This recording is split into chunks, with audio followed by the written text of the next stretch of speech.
Listen to the sound of it.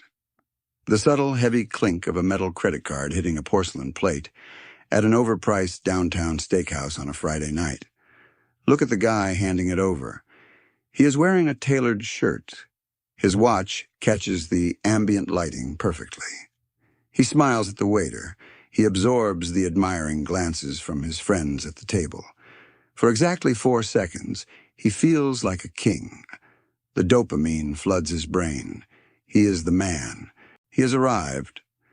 But beneath that tailored shirt, his stomach is tied in a brutal knot. Behind that confident smile, his mind is frantically doing survival math. He is calculating how he is going to shuffle funds from a depleted savings account to cover the astronomical bill before the overdraft fee hits his checking account on Tuesday. He looks rich. He acts rich. But he is drowning in high-interest quicksand. This is the modern epidemic. I call it being premium broke. We live in a society that has masterfully convinced you that accumulating wealth is entirely pointless unless you can prove it to people who don't actually care about you. We have been conditioned to believe that looking successful is the exact same thing as being successful. It isn't. It's a psychological trap designed with terrifying precision to keep you poor. Think about the last time you stopped at a red light. You look to your left and see a guy gripping the leather steering wheel of an $80,000 imported SUV. The paint is flawless. The rims are massive. Now look to your right. There's a guy driving a dented 2012 sedan with fading clear coat and a missing hubcap. Here is the question you need to ask yourself. Why does the guy in the dented sedan sleep 8 uninterrupted hours a night, while the guy in the luxury truck is silently one missed paycheck away from a total cardiovascular collapse? The answer is something they will never teach you in financial literacy classes, because it would collapse the entire consumer economy. The vanity tax is the most expensive penalty you will ever pay in your lifetime, and you volunteer to pay it. You don't buy the luxury vehicle to get to work. You buy the luxury vehicle to apologize to yourself for having to go to a job you despise. It's an anesthetic.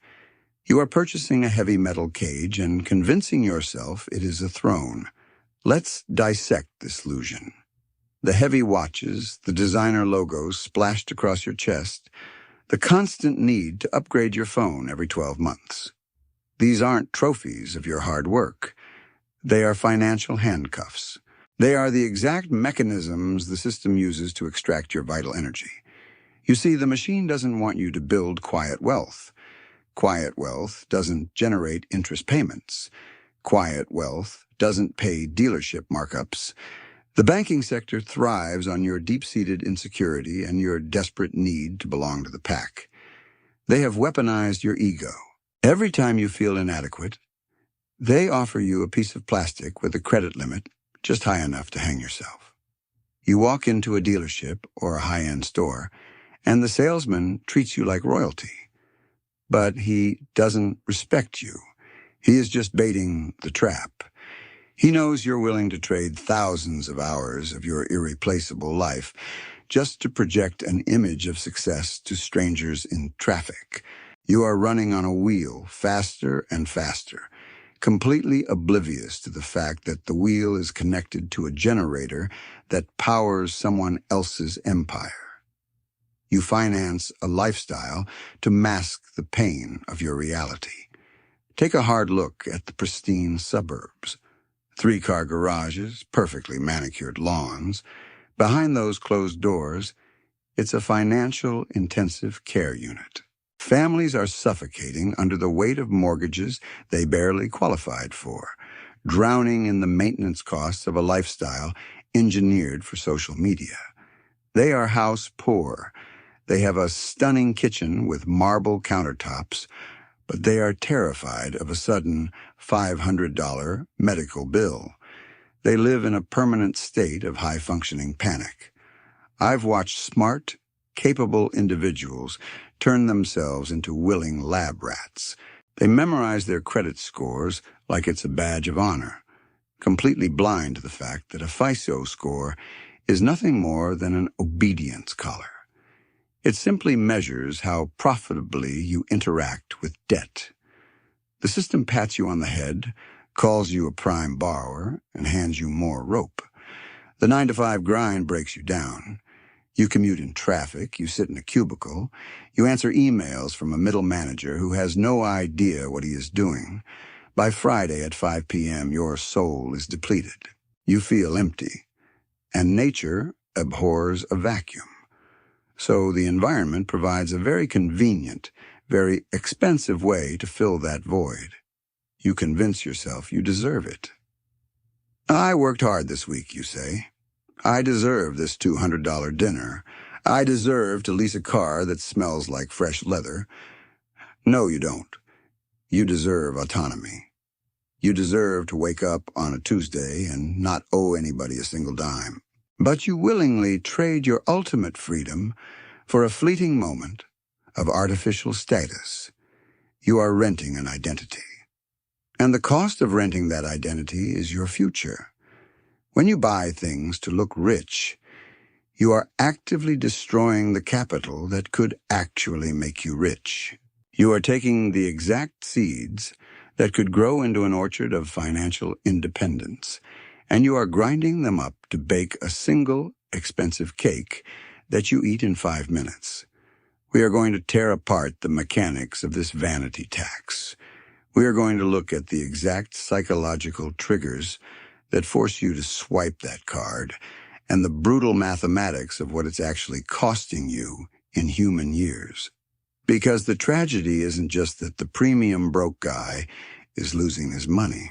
The real tragedy is the invisible psychological toll of maintaining the lie. The exhaustion of constantly proving your worth through consumption. And once you realize how deeply the machine has mapped your insecurities, you can never unsee it. The mechanism of the trap isn't just vanity. It is profound, crushing exhaustion. You don't buy the $1,200 smartphone because you genuinely need a slightly better camera lens. You buy it because staring at the glowing screen of a brand new device gives you a micro-dose of novelty in a life that has become painfully, numbingly repetitive. Let's look at the anatomy of this psychological drain. Meet Julian. He is 34, a senior account director at a mid-sized logistics firm. Julian lives in a luxury high-rise apartment downtown. The floor-to-ceiling windows look fantastic on his social media feed. His Italian espresso machine cost more than what his grandfather paid for his first automobile. But Julian spends roughly 12 waking hours a week actually existing in that apartment. The rest of his time is spent commuting, answering passive-aggressive email, and sitting in strategy meetings that could have been handled with a single text message. Julian is operating on a catastrophic sleep deficit and a steady diet of caffeine and stress hormones. By the time Thursday evening rolls around, his cognitive function is completely fried. The corporate environment has drained his vitality, and the system knows this. The banking and marketing apparatus has perfectly mapped the precise intersection between human fatigue and a lack of impulse control. Here is a truth that will make you uncomfortable. Modern society has deliberately replaced your biological need for rest with the artificial concept of reward. That specific linguistic manipulation is the most profitable psychological trick ever engineered by the financial sector. When you are genuinely exhausted from a brutal work week, you don't actually need a $300 bottle of liquor or a new pair of designer sneakers. You need a nap, you need silence, you need to disconnect, but your rest does not generate corporate revenue. So, The environment bombards you with the lie that the only valid cure for the misery of your job is to aggressively spend the money you just sacrificed your sanity to earn. It is the ultimate retail therapy loop. You swipe the heavy metal card. You get the immediate rush of authority. You take the item home. And within 48 hours, the hedonic adaptation kicks in. The new timepiece just becomes the heavy piece of metal on your wrist. The luxury sports sedan just becomes the soundproof box you sit in while stuck in bumper-to-bumper traffic. The thrill evaporates completely, leaving behind nothing but a 60-month payment plan and a sinking, heavy feeling of emptiness. This is the invisible tax on your ego. The cost of maintaining this illusion isn't just financial. It is deeply neurological. You are forcing your brain to constantly scan the room, desperately measuring your social worth against the heavily fabricated lives of everyone else. You are exhausted because you are working 2 full-time jobs. One is the corporate grind that pays the minimum monthly balances. The other is the 24/7 unpaid internship of acting like you are already wealthy. The credit card issuers are not your partners. They are weaponizing your insecurity. They sit back in glass towers and watch the behavioral data flow in. They know exactly when you are feeling the most vulnerable. Why do you think you get those highly targeted ads for luxury weekend getaways right after searching for corporate burnout symptoms? They are throwing shiny bait into the water precisely when they know you are starving for an escape. You look at the VIP section of a high-end club, and you think you are looking at success. I look at it and see a velvet-lined mousetrap. The individuals sitting there, ordering premium bottles with sparklers, are just lab rats pressing the dopamine lever, completely unaware that they are financing the trap with their own future freedom. They willingly trade decades of optionality for a 3-hour ego trip, effectively locking the cage from the inside. The ultimate tragedy is that Julian despises his job, but he can never, ever leave it. His lifestyle creep has created a financial baseline so absurdly high that he is terrified of missing a single paycheck. His high-end apartment and his premium German car require a continuous, uninterrupted flow of cash just to prevent his entire fabricated identity from collapsing. He is a high-earning hostage, and that is exactly where the architects of the consumer economy want you. They want you earning just enough to qualify for premium debt, but spending just enough to guarantee you will never actually build real net worth. They need you trapped in the cycle, running at maximum physical capacity to service the interest on your own vanity.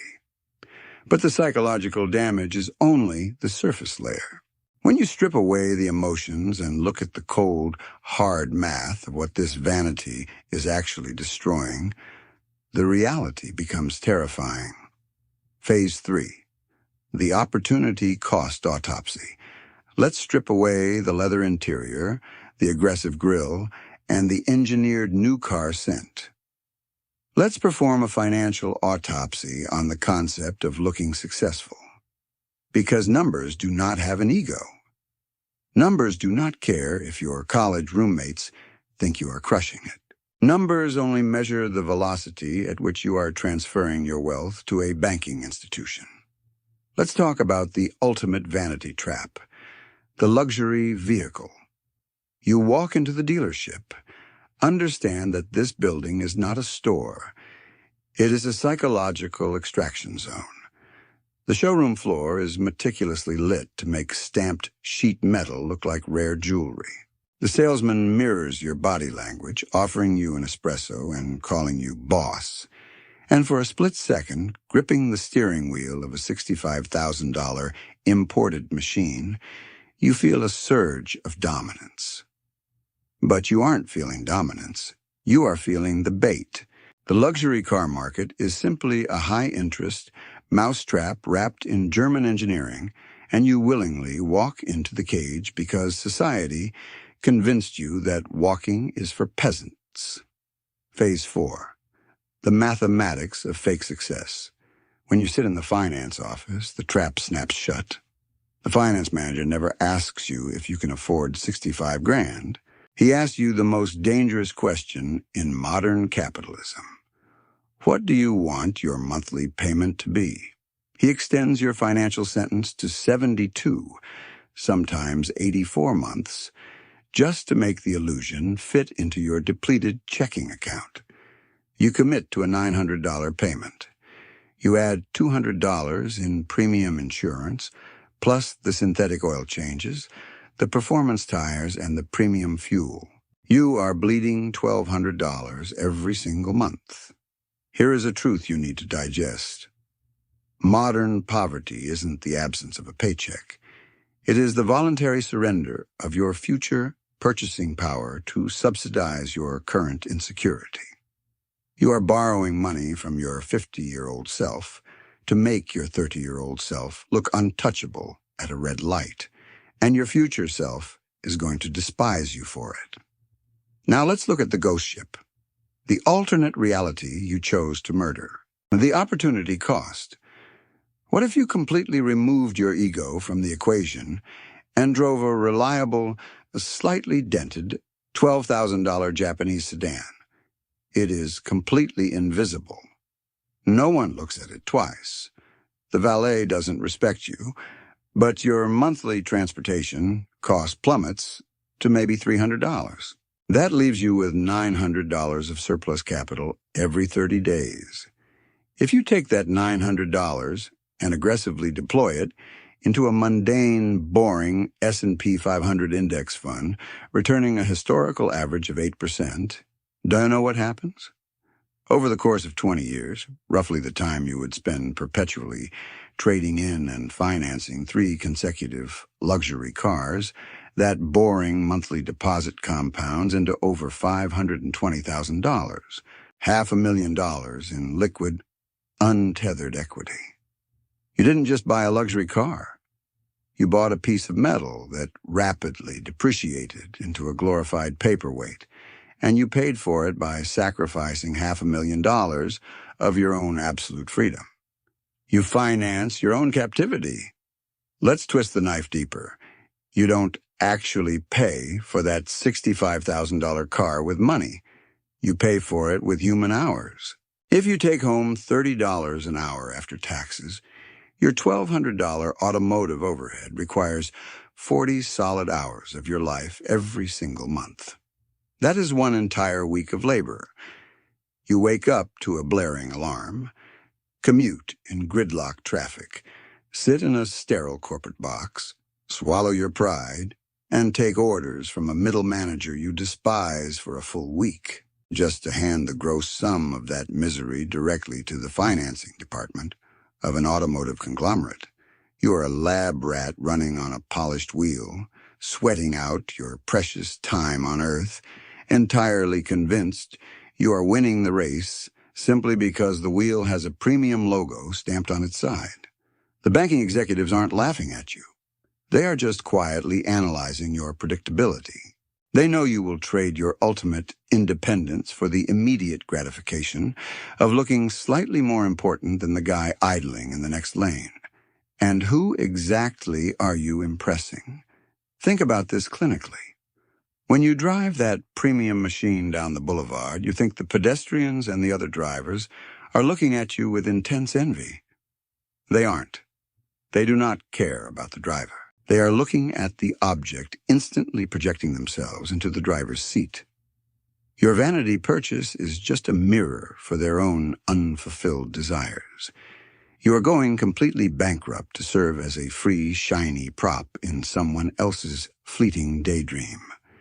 You are funding an elaborate, expensive theatrical production where the audience doesn't even know your name. Status is a zero-sum game played by people who don't realize the truly wealthy are playing an entirely different sport. The math proves that trying to look rich is the absolute fastest way to guarantee you stay permanently broke. Every dollar you spend on visual validation is a dollar you permanently remove from your escape fund. The numbers form a concrete wall, and you laid every single brick yourself.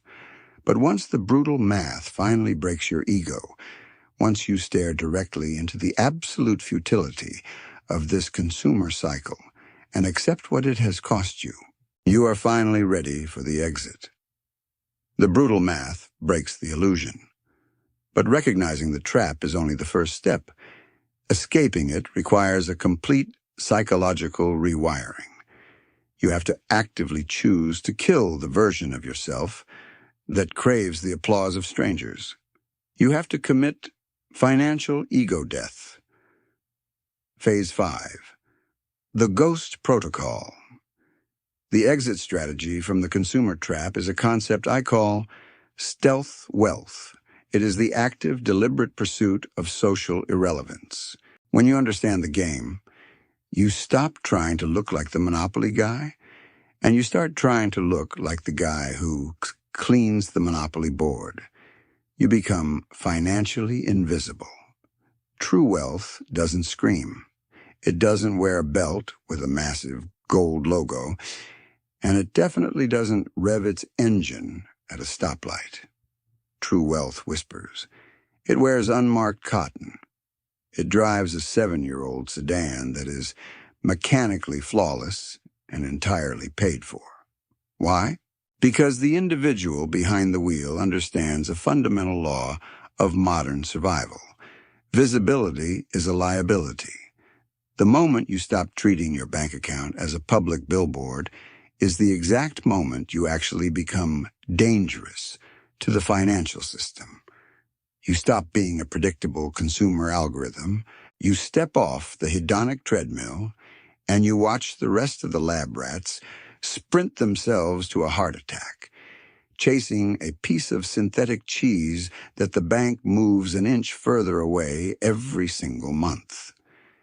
Think about the psychological absolute dominance of walking into a room knowing you could buy the entire building, but choosing to look like a guy who just stopped by to fix the plumbing. That is leverage. The loudest guy in the room, the one buying premium shots for the table, flashing the heavy titanium card, is almost always the most heavily leveraged. He is drowning in high-interest quicksand, begging you to throw him a life preserver made of validation. You don't need to compete with him. You just need to let him sink. When you embrace stealth wealth, your financial metrics change completely.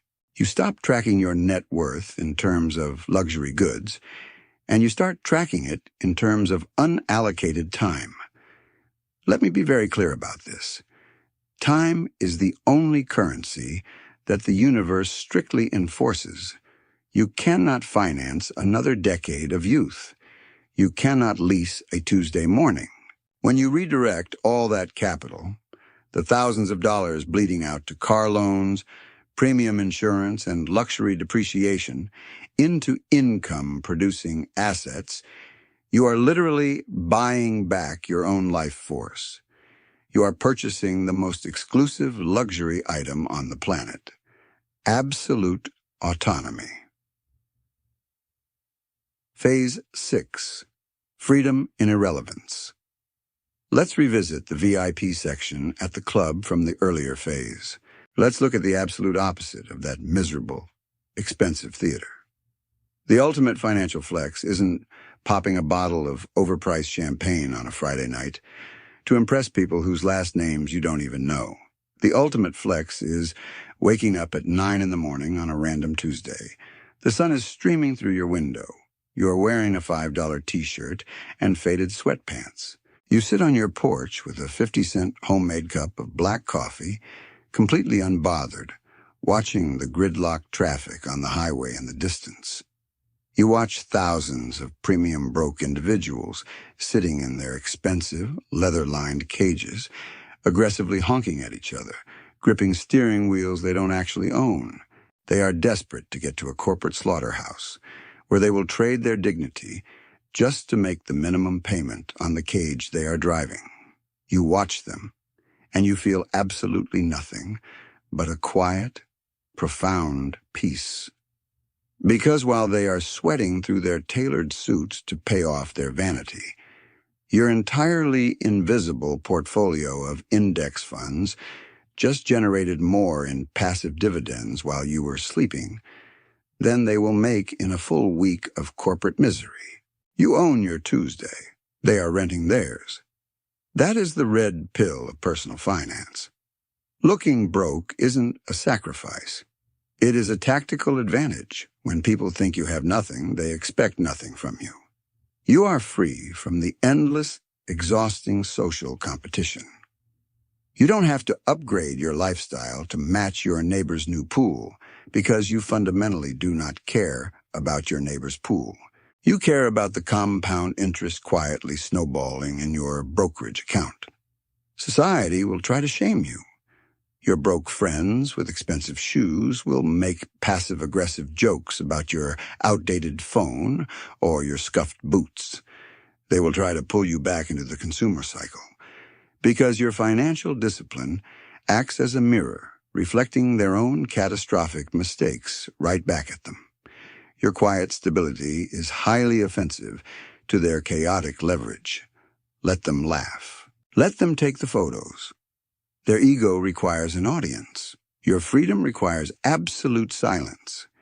If you want to stay in the velvet line cage, keep swiping the heavy metal card. Keep driving the imported debt machine. Keep working until your heart gives out just to prove you exist to strangers. But if you are finally ready to break the lock, hit the subscribe button, turn on the notifications. Join the minority who are quietly building empires in the dark. If you made it this far, drop a comment below saying invisible dividends. Everyone else will think you're crazy. They will have no idea what it means, but we'll know you're awake. My name is Daniel Rath, and I'll see you outside the maze.